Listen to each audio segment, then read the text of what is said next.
that there is an arena that people actually go, I don't know, what is kind of, I suppose, culturally appropriate, responsive, just so, yeah, I think there's a lot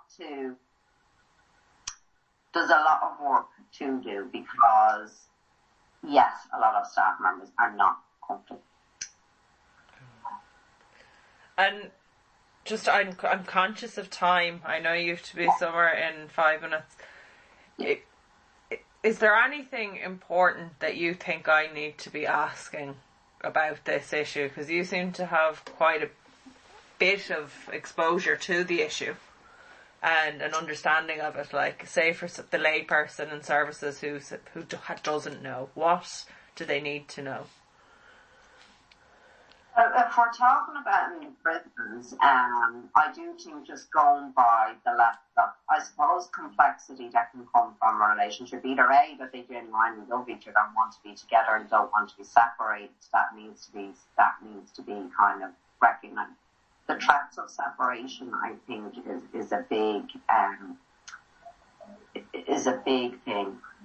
I think there needs to be a space open, not only in a counselling space. Like, I know people obviously go to a counsellor when they're in the prison and they can speak about it at the level of confidentiality with that.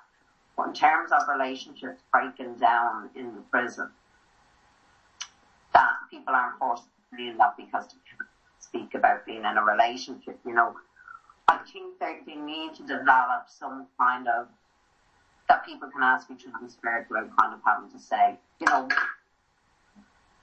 whatever, you having to give a rationale why. Because if a person in the prison wants to get moved from, they have to, and they're considered a rat, if they go and say actually why. So they're being left in horrible, volatile situations.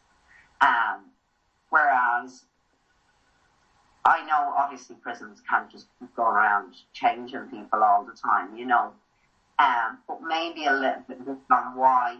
Officers on the ground are going to know why somebody wants to transfer. Do you know that way? Because people on the ground know there's relationships, So I think they need to maybe start taking a little bit more serious when somebody's requesting maybe to move. That they can do kind of some more follow-ups and maybe them on the ground, not because it goes to the governor when they want moves. That they can actually ask the officer on the ground, having that in the back of their mind, was there a relationship here, do you think that has broken down and there may be a bit of intimidation or bullying or hurt, doesn't have to be any, just that broken down. I do think they need to start responding to that a bit instead of leaving people in doing probably a 1 or 2 year sentence in with somebody that either probably their heart is broken, it could be something even just to that button. Usually not. Usually it's levels of violence and intimidation, or they're in a relationship with somebody else. So I do think, what did they leave open for somebody to come and say, because they can't give the reason why. They won't give it because you get disciplinary. So, but the officers know it's the exact same way all our staff know. It'd be like asking the CEO that somebody should go, why? She doesn't know. She's not on the ground. She's not in Ashley House, say, to know that dynamic of what's going on. The ASA project wouldn't go into there after being in a relationship. That's why she wants to move around, move around. Do you know that way? So yeah, and I think that is to acknowledge it's big in the men. I don't know if it's as big in the men's prison. It'd be interesting because it ain't as big in the lodge.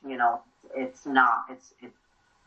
It's not at all, and usually it's just somebody who are gay, and they're in the lodge. That level of, I suppose, being unsure or identifying or not known is much more explicit in Ashley House than in the men's, So, but yeah, I do think people you have to be given an opportunity to explore that as well.